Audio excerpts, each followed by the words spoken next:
वासुदेवाय। ओम नमो भगवते वासुदेवाय। ओम नमो भगवते वासुदेवाय।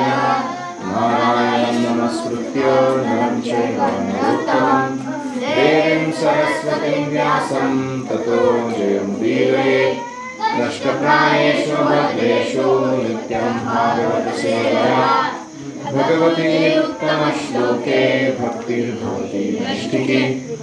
कृष्णाय वासुदेवाय देवकी नन्दनाय च नन्दगोपकुमाराय गोविन्दाय नमो नमः।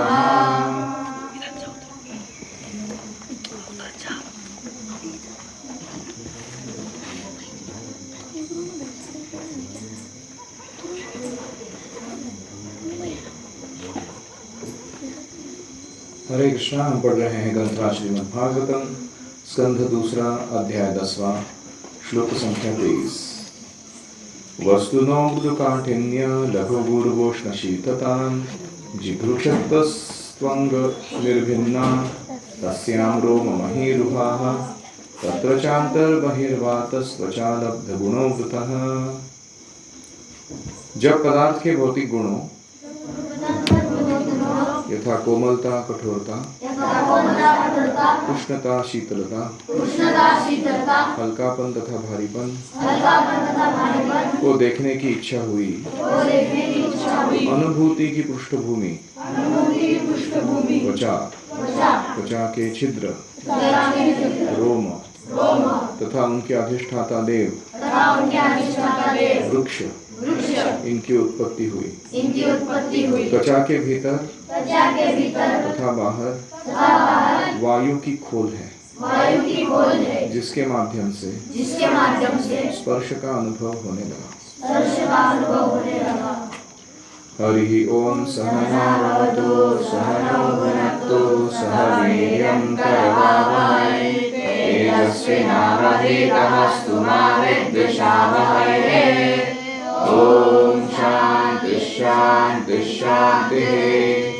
ओम अज्ञानतिमिरान्धस्य ज्ञानाञ्जनशलाकया चक्षुरुन्मीलितं येन तस्मै श्रीगुरवे नमः। जय श्री कृष्ण चैतन्य प्रभु नित्यानंद श्री अद्वैत गदाधर श्रीवासादि गौर भक्त वृंद। हरे कृष्णा कृष्णा कृष्णा हरे हरे हरे राम राम राम हरे हरे। हरि ओम तत्सत्। हरे कृष्णा। हम पढ़ रहे हैं कैसे विराट रूप में अलग अलग स्थूल इंद्रिय, फिर सूक्ष्म इंद्रिय, इंद्रिय के देवता और फिर तन्मात्रा यानी विषयों को अनुभव करने की जो रूप रस गंध स्पर्श इत्यादि हैं, वो सारे रस या आस्वादन करने की चीज़ें उत्पन्न हुई। तो ये बहुत लंबा चौड़ा वर्णन है, लेकिन इसका संक्षिप्त में वर्णन इस कोष्टक में दिया गया है। अभी तक हमने आईज, ईयर्स, नोज, टंग वहाँ तक देखा हुआ है। अभी हम देखने जा रहे हैं स्किन। हाँ, कैसे त्वक, वायु, इनसे स्पर्श और हवा उत्पन्न हुए।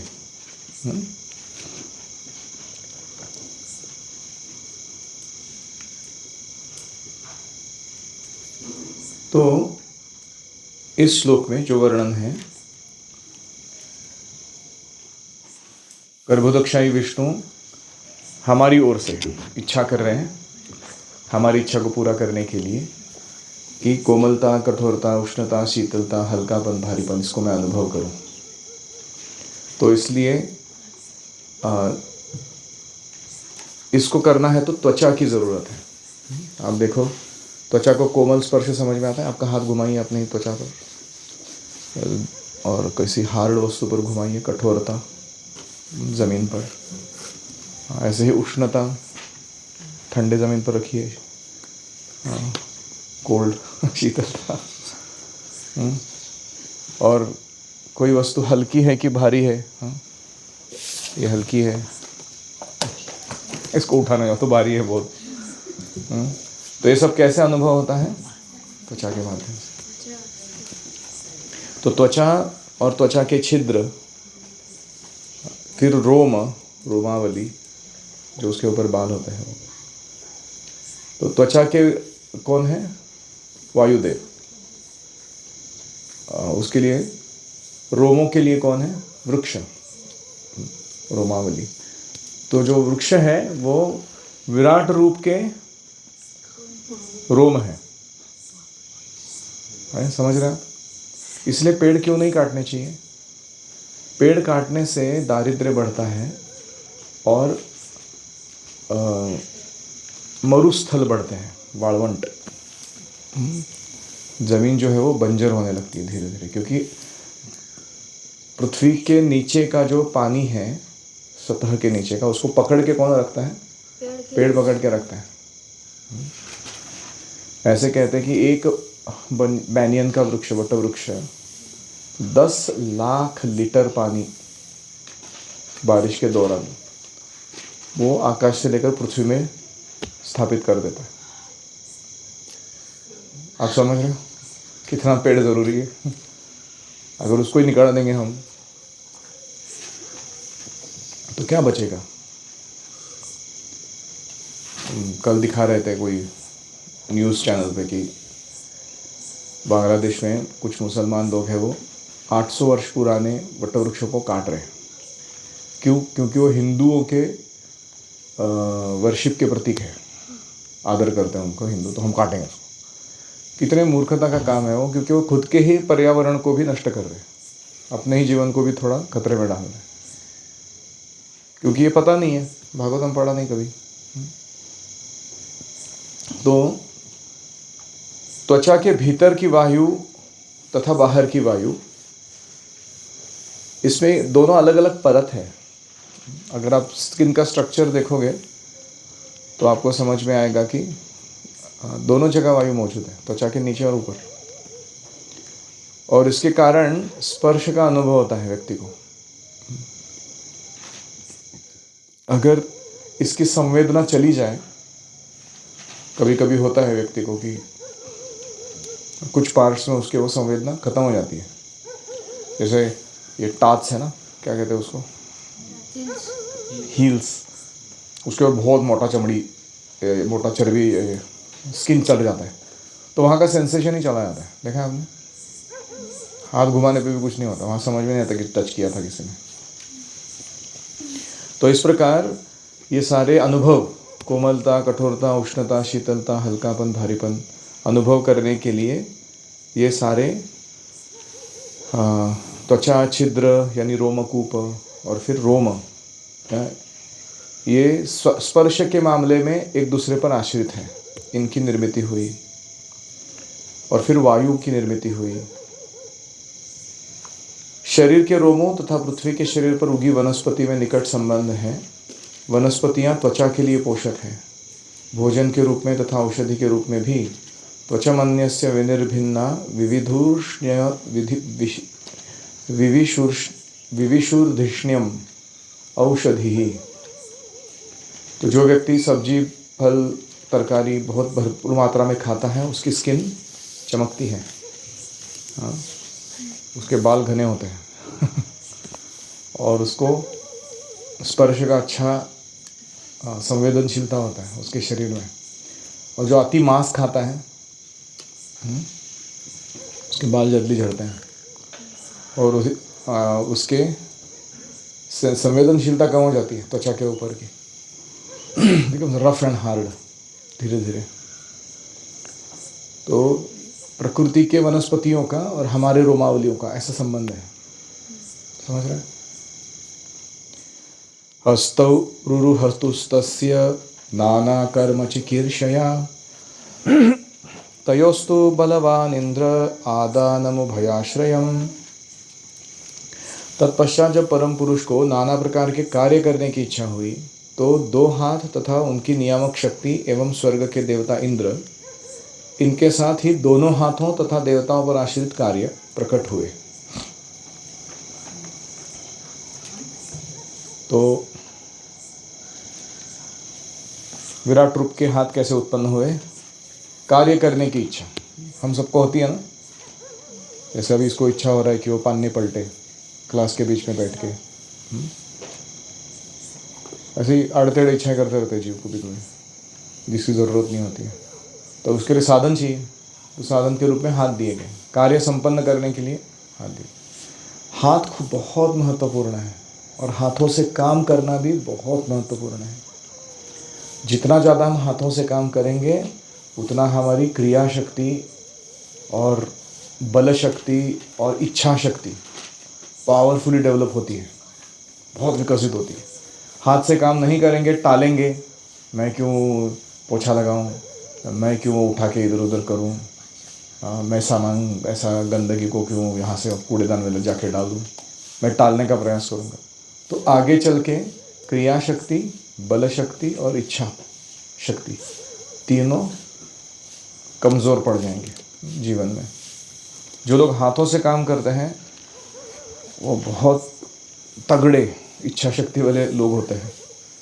वो धमक से कोई स्थान लेते हैं कि ये करके रखूँगा तो कर देते हैं वो, क्योंकि उनको हाथों से काम करने की आदत है।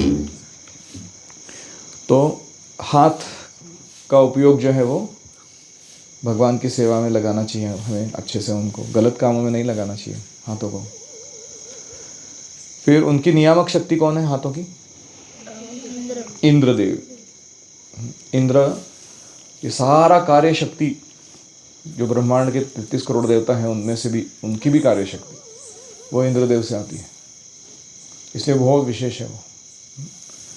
और इस देवता पर हम आश्रित हैं कार्य संपन्न कराने के लिए। तो प्रभुपाद कहते हैं जीवात्मा की इंद्रियां किसी भी अवस्था में स्वतंत्र नहीं है। अगर प्रत्येक अंग जो है हमारा किसी न किसी देवता द्वारा नियंत्रित है, तो इसका मतलब क्या है? अगर हमने इंद्रियों को ठीक से भगवान की सेवा में उपयोग नहीं किया तो वो देवता क्या करने वाला है? उसका फैकल्टी को स्विच ऑफ करने वाला है वो। जैसे कभी कभी कुछ लोग होते हैं उनको लकवा मार जाता है, देखा है आपने? उसका एक हाथ काम नहीं करता है, एक साइड जो पूरा है वैसे ऐसे होता रहता है, क्योंकि वो किसी देवता ने क्या कर दिया, उसका स्विच ऑफ कर दिया वो फैसिलिटी। तो है तो आंखें हमारी, है तो हाथ हमारे, लेकिन हमारा उस पर नियंत्रण नहीं है। तो इसलिए हमें कभी अपने इंद्रियों का स्वामी खुद को नहीं मानना चाहिए। ये समझना चाहिए कि सारे देवताओं के द्वारा नियंत्रित है। अल्टीमेटली वो देवता भी किसके द्वारा नियंत्रित है? विराट रूप के द्वारा, और विराट रूप भगवान के द्वारा नियंत्रित है। इस प्रकार सभी दास दासानुदास व्यवस्था से काम चल रहा है इस जगत में। Everybody servant of somebody. तो जब जीवात्मा को अपने क्षुद्र अस्तित्व का घमंड हो जाता है तो भगवान की बहिरंगा शक्ति उसे अपना कठोर नियंत्रण समझाने के लिए दंड देती है। किसी को घमंड हो जाता है किसी चीज़ को करने का, तो फिर माया देव शक्ति उसको याद दिलाती है कि बच्चम जी तुम्हारे कारण नहीं चल रहे, इसके ऊपर भी नियंत्रण किसी और का है। तो माया के चंगुल से मुक्ति पाने का तो कोई प्रश्न ही नहीं उठता जब तक वो जीव घमंडी बना रहता है। वह अपने आप को कितना भी मुक्त जीव क्यों ना माने, जैसे मायावादी लोग कभी कभी मानते हैं, विमुक्त मानिनः, वो घमंड में मान रहे हैं कि अब दंड ग्रहण मात्रेण नरो नारायणो भवेत्। संन्यास लेने से केवल संन्यास लेने मात्र से क्या हो जाता है? नर का नारायण हो जाता है। लोग ऐसा मानते हो। लोग ऐसा घमंड करने से कुछ साध्य नहीं होगा, क्योंकि वो मुक्त जीव नहीं बनने वाले। माया देख रही है उनके भाव को, एटीट्यूड को, और अच्छे से दंड देगी उसको, उस जीव को। तो कल से ज़रा अपने ही जो इंद्रियां हैं उनके ऊपर गौर कीजिए। त्वचा, हाथ, आँखें, नाक, कान, ये सारा जो दिया हुआ है एक एक आइटम कितना प्रेशियस है कि नहीं? जब उसका काम करना बंद पड़ जाता है तब समझ में आता है कितना महत्वपूर्ण है। हाँ, तब तक हम उसको टेकन फॉर ग्रांटेड करते हैं, क्या फर्क है कि नहीं? जैसे अभी वासुदेव का उंगली कोई हो गया, सूज आ गया, वो काम थोड़ा रुक गया उसका। एक हाथ ऐसे ही दूसरे हाथ से ही काम करना है बस। तब समझ में आता है अरे ये हाथ महत्वपूर्ण था, है कि नहीं। वो तो दोनों हाथ फ्रैक्चर करा के लिया था, तो उसको तो और भी ज़्यादा अनुभव है उसका कि हाथ कितने ज़रूरी है जीवन में। अगर हाथ ही नहीं है तो करेगा क्या व्यक्ति, खुद का पोटे भी साफ नहीं कर सकता हो, यू नो। दुनिया का तो छोड़ दो भला करने का काम, यू नो।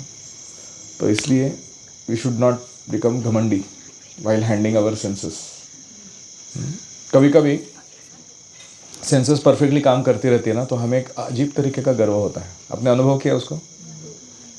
जब बॉडी में ऐसे ट्राइसेप बाइसेप रहते हैं, या हम बॉलिंग डालते तो बहुत फास्ट चला जाता है वो बॉल, डांडी उड़ जाता है किसी का। हाँ, या फिर कुछ भी, मतलब आड़ा टेढ़ा कैच लेने के लिए हम कूद मारते हैं बंदर जैसा और पकड़ लेते हैं उसको, तो हमको कैसा गर्व होता है। लोग ऐसा, तो उनको एक स्पेशल फीलिंग आता है उसमें। और रोनाल्डो का एक पोज है ना, वो गोल करने के बाद जाता है उसे सी me and C my glory करके, देखा ना वो? तो वो थोड़ा सावध होना चाहिए उस समय व्यक्ति को क्योंकि वो ग्लोरी जो है तुम्हारा नहीं है उसके पीछे सारे लोग बैठे हुए हैं, सेंस के देवता बैठे हुए हैं, और देवता के पीछे विराट पुरुष हैं, विराट पुरुष के पीछे गर्भोदक्षाई विष्णु बैठे हैं और उनके कारण, और ये सब प्रकृति ने दिया हुआ है, कार्य कारण कर्तृत्वे, हाँ, हेतु प्रकृति रुच्यते। अभी सुना है ना रिसेंटली, जीव का जो कार्य करने का क्षमता, मटेरियल एक्शन, करण का कारण मटेरियल कॉज, जिसके कारण वो कर रहा है, एंड कर्तृत्व उसका एबिलिटी, वो किससे आ रहा है? प्रकृति से आ रहा है। इसलिए गर्व नहीं करना चाहिए। अगले टाइम जब रोनाल्डो का एक्शन देखोगे ना, आपको ये श्लोक याद आना चाहिए। क्या वाला? हस्तौ रुरुहतुस्तस्य नाना कर्म चिकीर्षया तयोस्तु बलवान इंद्र आदानम उभयाश्रयम। Interesting. Bhagavatam is everywhere in the creation, हर जगह भागवतम है। गति जिगिषतः पादो रुरुहाते भिकामिकाम पद्भ्याम यज्ञ स्वयं हव्यम कर्म भी क्रियतेन्द्रुभिः। तत्पश्चात गति यानी इधर उधर चलना को नियंत्रित करने की इच्छा से उनकी टांगे प्रकट हुई है, और टांगों से उनके अधिष्ठाता देव विष्णु की उत्पत्ति हुई। इंटरेस्टिंग। इस कार्य की स्वयं विष्णु द्वारा निगरानी करने से सभी मनुष्य अपने अपने निर्धारित यज्ञों को कार्यों में संलग्न रह पाते हैं। अब ये विशेष है ना, कनेक्शंस क्या है इन चीज़ों के? टांगों का विष्णु क्या लेना, और उनको यहाँ ऐसा सेंस देवता क्यों बनाया गया है? दूसरा प्रश्न। तीसरा प्रश्न कि टांगों का यज्ञों से क्या लेना यज्ञ यज्ञ अपनी जगह, टांगे अपनी जगह काम कर रही है कि नहीं? तो अभी ध्यान से सुनो। प्रत्येक व्यक्ति अपने विशेष कार्य में संलग्न रहता है, और जब वह इधर उधर जाता है तभी वो कार्य प्रकट होता है। जैसे आप गुरुकुल आए तो ही विद्या अर्जन का कार्य प्रकट हुआ। तो घर में बैठे रहते थे, अंडे डालते रहते थे, आप हैच करते रहते थे, उसको क्या मिलता था लाइफ में? विक्रमपुर उधर से, सूरत से उठ के इधर आए, है कि नहीं? हमने आपको टांगों के माध्यम को रिप्लेस किया, अभी ट्रेन बना दिया, बस बना दिया, एरोप्लेन्स बना दिए, वो एक्सटेंशन है।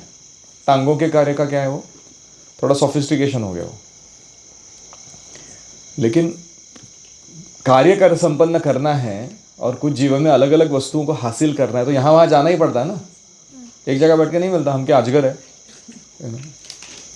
अजगर अपना एक ही जगह पड़ा रहता है, कोई पास से गुजरेगा प्राणी तो ही उसको खाने को मिलता है। मतलब ऐसे भी जीव है जो बिना टांगों के हैं और उनको भगवान मेंटेन कर रहे हैं, इन शॉर्ट। लेकिन संसार के बड़े बड़े शहरों में यह सुस्पष्ट रूप से दिखाई देता है कि लोग इधर से उधर जाते हैं तभी उनके कार्य संपन्न होते हैं, है कि नहीं? कितना ट्रैवल करते बॉम्बे में लोग, 1.5 घंटा 2 घंटा ट्रेन में निकालते हो जाने के लिए।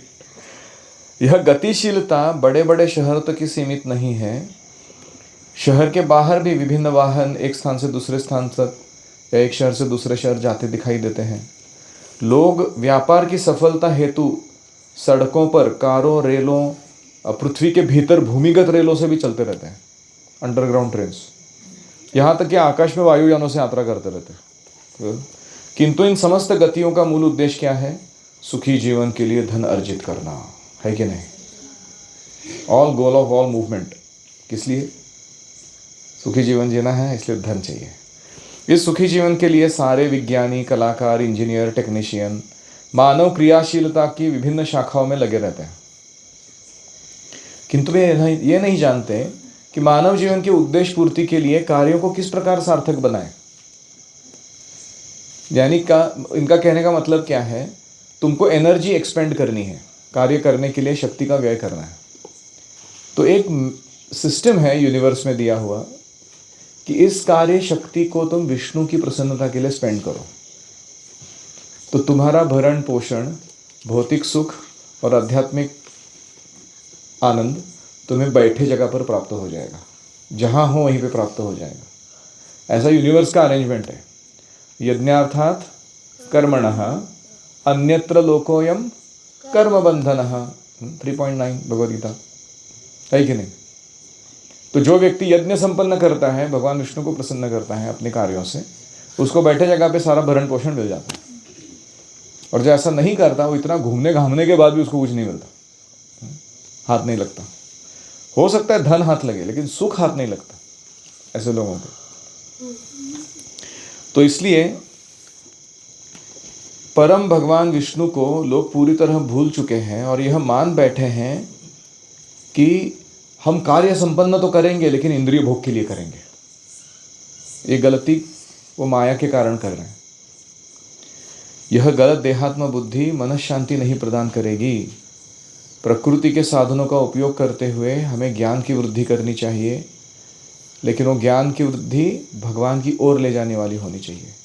नहीं तो भौतिक साधन भी ज़्यादा क्यों ना मिले, भौतिक ज्ञान भी बहुत ज़्यादा क्यों ना मिले, ऐसी सभ्यता में लोग सुखी नहीं रहेंगे।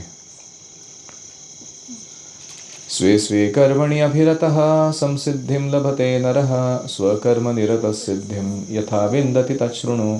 यतः प्रवृत्तिर्भूतानां येन सर्वमिदं ततं, स्वकर्मणा तमभ्यर्च्य सिद्धिं विन्दति मानवः। भगवान ने अर्जुन से कहा, अभी तुम सुनो इस तत्व को कि कैसे स्वाभाविक कर्म करते हुए मनुष्य परफेक्शन, समसिद्धि प्राप्त कर सकता है। परमेश्वर की पूजा द्वारा परम भगवान विष्णु में जो यह जगत व्याप्त है, उनके आराधना के द्वारा यज्ञ करके मनुष्य अपने जीवन की परम सिद्धि और वांछित सुविधाएं जो उसको चाहिए वो सारे फैसिलिटीज प्राप्त कर सकता है। मैंने पहले भी उदाहरण दिया था, कंपनी ने तुमको फैकल्टी किस लिए दी है? फैसिलिटी कंपनी का काम करने के लिए, है कि नहीं? तुम्हारे पास जो कार है, प्रिंटर है, स्टेशनरी है, जो भी दिया कंपनी ने, वो किसके लिए?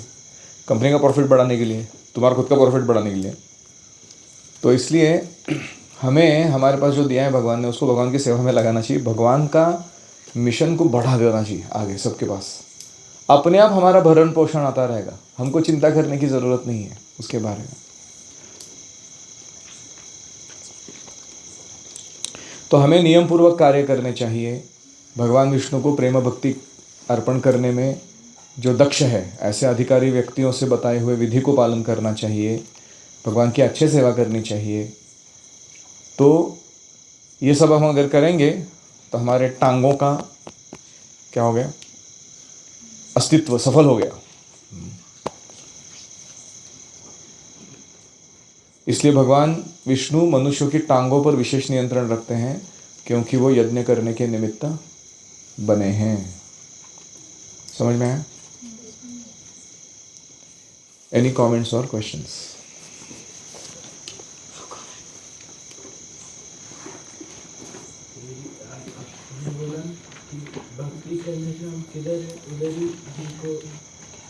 पोषण प्राप्त होता है, सब चीजें प्राप्त होती है। प्रभुपाद का लेखन भी दे सकते, कभी उन्होंने भाग प्रचार करने गए तो उनके पास पैसा नहीं थे, बट उन्होंने भक्ति नहीं छोड़ा। करेक्ट। प्रभुपाद जी ने अपने टांगों का सही उपयोग किया इतना घूम घूम के प्रचार किया भगवान का, और उनको कोई सुविधा या जो भी भगवान के लिए ज़रूरी था वो मैन पावर हो, मनी हो, सुविधाएं हो, फ्लाइट टिकट्स हो, खाना हो, कुछ भी हो, सही समय पर सही वस्तुओं को भगवान आयोजित करते गए। Very interesting example. यस। क्योंकि अगर हम हमारे हाथ का यूज़ करेंगे तो हमारा बल शक्ति होगा। और हाथों से काम करना सीखने से कौन सी तीन शक्तियाँ? क्रिया, बल, इच्छा, तीनों शक्ति बढ़ जाता है। तो इसलिए गुरुकुल में ज़्यादा समय जो है ना वो हाथों से काम करने में बिताना चाहिए व्यक्ति को। ऐसे बुद्धिस्ट मोनास्ट्रीज होते हैं बहुत सारे जहाँ cleaning is a form of meditation. जो झाड़ू कर रहे हैं, पोछा कर रहे हैं, चीज़ों को परफेक्टली रख रहे हैं, संवार के एकदम, कहीं भी जाओ तो ऐसा वातावरण है मानो अभी साफ किया हो सब चीज़, पवित्र एकदम। तो द बुद्धिस्ट मॉन्क्स जो होते हैं वो क्या करते हैं उसके विचार में कि चीज़ों को साफ सुथरा रखना और परफेक्टली बना कर रखना ये एक मेडिटेशन है, ध्यान की अवस्था है। उससे हमारा मन शुद्ध होता है अंदर से। जैसे चैतन्य महाप्रभु गुंडीचा मार्जन में बोल रहे थे कि जितना अच्छे से तुम भगवान का मंदिर चमकाओगे उतना तुम्हारा हृदय साफ होएगा, तुम्हारा हृदय मंदिर बन जाएगा। हमें कभी भी पेड़ नहीं काटने चाहिए, पेड़ लगाने चाहिए, कारण कि पेड़ काटने के बाद हमें ऑक्सीजन नहीं मिल पाएगा। ओके। पेड़ों का हमारे रोमावली से कनेक्शन है। हमें सब्जी तरकारी ज़्यादा खाने चाहिए। मुझे अपने बाबूजी में आता है कि बड़े से बड़े देशों में यात्रा करते हैं, मतलब काम के लिए। लोग यहाँ वहाँ जाते हैं तो हमें क्या करना है? मतलब पैसे पैसे प्राप्त करने के लोग बहुत प्रवास करते रहते हैं। हमें क्या करना है? लेकिन हमें भी यहाँ से एक स्थान से दूसरे स्थान जाना है और कृष्ण का प्रचार करना है, कृष्ण भक्ति को फैलाना है सर्वदूर। हो सकता है आप यहाँ भी मेरे सामने बैठे हो, आप कल आप में से कोई अमेरिका में बैठा होगा, इंग्लैंड में बैठा होगा, जर्मनी में, जापान में बैठा होगा। कुछ लोग भारत में रहेंगे, कुछ लोग गांव में रहेंगे, कुछ शहरों में रहेंगे। हम जहाँ कहीं भी हैं, हम अपने भक्तिमय जीवन को छोड़ना नहीं है और हमारे कार्यों से भगवान को संतुष्ट करने के पीछे लगना है। यस। जी, हमारा सेंसेस है वो भगवान के सेवा में लगना चाहिए। अगर आगे के काम में लगा तो उस सेंस का देवता आगे हिसाब स्विच ऑफ करता है फैकल्टीज़ को। अच्छा ध्यान में रहा है। अगर हम इंद्रियों को दुरुपयोग करेंगे, अभी तरुणावस्था में समझ में नहीं आता दुख क्या है, लेकिन जैसे हम बूढ़े बनना चालू होते हैं तो क्या करता है वो जो देवता है और वो विराट रूप का जो इंद्रिय है वो भूले नहीं है हम हमारे पापों को, वो सब सूद समेत वापस सारी तकलीफ वापस आती है। हर स्विच ऑफ कर देते हैं सिस्टम को, फिर समझ में आता है और ये तो बड़ा ही गड़बड़ हो गया मेरे से। जैसे मैं मीत को समझा रहा था कि तुम 100 साल जीने वाले हो और वो 100 साल में मान के चलो कि तुम 1 लाख किलो अन्न खाने वाले हो,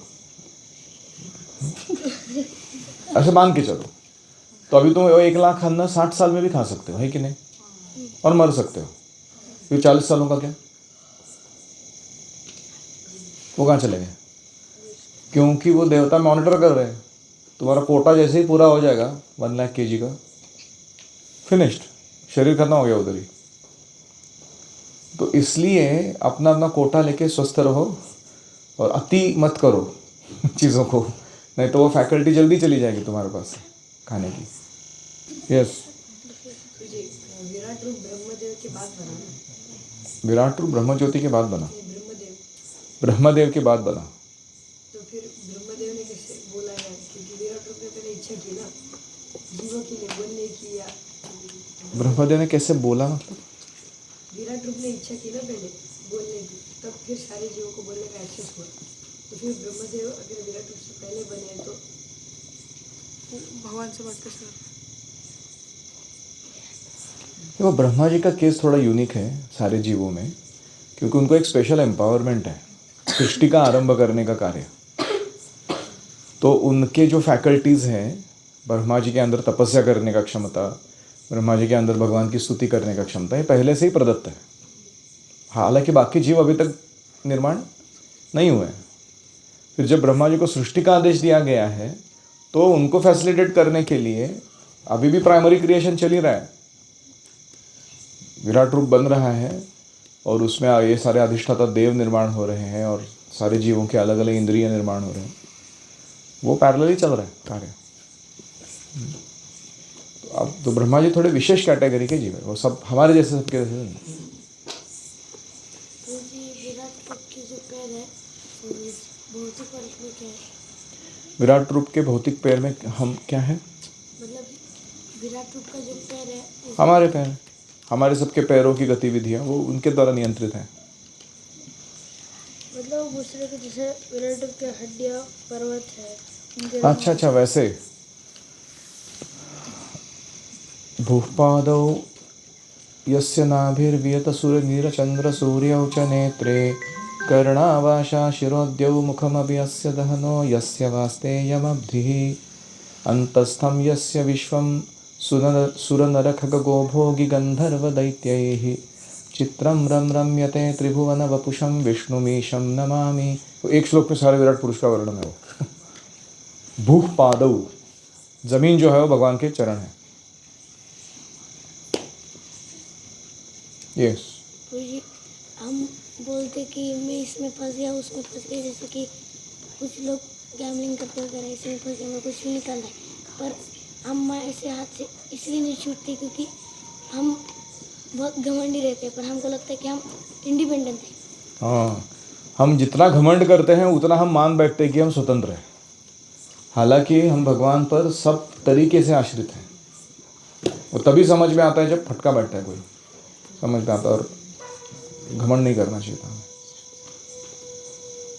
मुझे आपने बोला था कि हमको पेड़ नहीं काटने चाहिए, हम लोग पेड़ नहीं काटने चाहिए, पेड़ नहीं काटने चाहिए, अनावश्यक रीति से काटने चाहिए।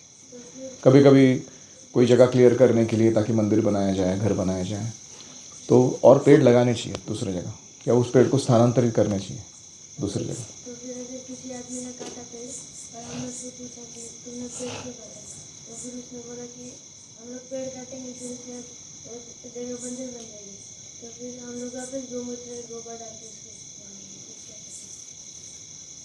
पेड़ अभी काटूंगा और उसमें गोबर गोमूत्र से वापस उसको उपजाऊ बनाऊंगा मैं। तो क्या करें, हम क्या करें, मुझे नहीं समझ में आया। प्रश्न क्या है? तो फिर वो पेड़ कटेंगे ना, पेड़ कटेंगे तो फिर गोबर डाल के सी, हम लोग पहला तो एक तो दूसरों की बातें नहीं कर रहे हैं, ओके, हम अपनी बातें कर रहे हैं। लोग तो अज्ञान में कितने सारे घोर काम कर रहे हैं। हम क्या सबको सुधारने जा सकते हैं? वो ऐसा करेंगे, वो वैसा करेंगे, ऐसा करेंगे, वैसा करेंगे, उससे क्या है? हम अपनी तरफ से देखना चाहते हैं कि जिनके पास ये विराट रूप का ज्ञान है, कैसे ecology and humanity solidly interconnected है, हम स्वतंत्र नहीं हैं। उनको निर्णय लेते समय बहुत सावधान रहना है। जुहू मंदिर में एक पेड़ था, प्रभुपा जी ने देखा कि किसी भक्तों ने वो बीच में आ रहा था रास्ते के, तो काट दिया उसको। प्रभुपा जी जब वापस आए अमेरिका से, इतना डांट लगाए, और तुम अमेरिकन्स का यही प्रॉब्लम है, थोड़ा भी तुमको असुविधा सहन नहीं होता, किसी का जान लेने के लिए तुम आगे पीछे नहीं देखोगे उसके लिए। तो प्रभुपा जी का इच्छा नहीं था कि वो पेड़ काटा जाए। तो हम अपनी तरफ से देख रहे हो, लोग क्या कर रहे हैं, वो कुछ भी बोलने के लिए बोल सकते हैं। लोग गाय का मांस भी खा रहे हैं और उसको जस्टिफाई कर रहे हैं, हेल्थ के लिए कर रहे करके। तो हम क्या करें, उसको एक्सप्लेनेशन देते बैठे।